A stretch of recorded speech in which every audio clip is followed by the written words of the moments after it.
मतलब एक अच्छी है, फिर वो आपकी खुशी के लिए ये एक मिट्टी के तावीज़ बना के नाम का गले लगा के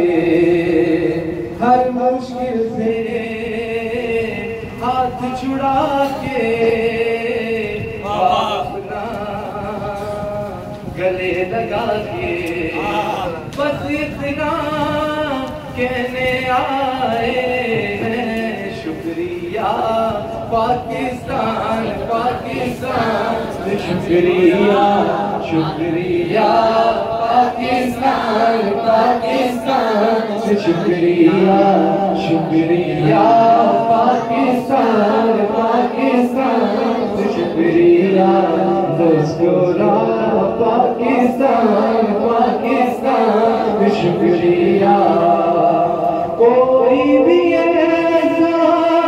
काम लाए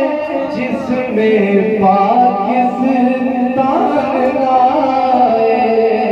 रोशन सूरज चढ़ आए तो फिर कोई भी शाम लाए इस मिट्टी को हाथ लगा के माथे पे ये खाक लगा के रखा दिल के साथ लगा के नाम अपना नाम से पहले पाक लगा के बस इतना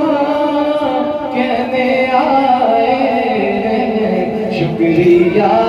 पाकिस्तान पाकिस्तान शुक्रिया शुक्रिया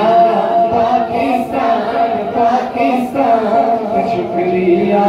मुस्कुरा पाकिस्तान पाकिस्तान मुस्कुरा